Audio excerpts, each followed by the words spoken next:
Do not watch this video if you don't want to learn how to make creamy, tasty, and very nice yogurt that everybody will taste and be like, oh my god, I want more. But if you want to learn how to make this, then this video is for you. Starting with, I'll be using 2 cups of milk. The milk I'm using here is lacto rich milk. I measured it in the market. It's being sold by those that sell all these baking materials. I'm using 2 cups of lacto rich milk. And to these 2 cups of lacto rich milk, I'll be using 2 cups of hot boiling water, 2 cups of normal room temperature water.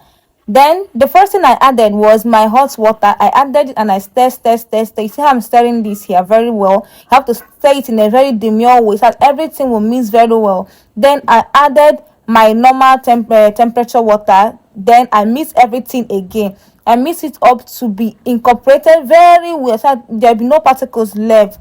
Note that if you're trying to make your own yogurt, you have to sieve after adding these things. But I'm not going to sieve because I don't have the mesh at home. I do not have the mesh at home. So let's proceed with the class. After turning and make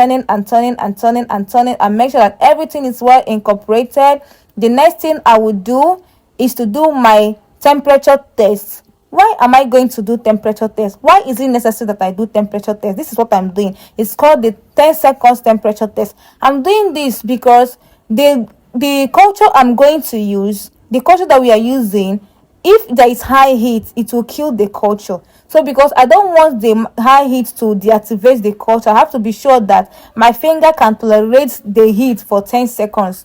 If my finger cannot tolerate the heat for 10 seconds, I have to allow it to cool down a bit before I proceed. So starting off, I now added my milk to the culture. When I confirmed that the temperature was okay, I added my milk to the culture, just a little quantity of the milk. I stir.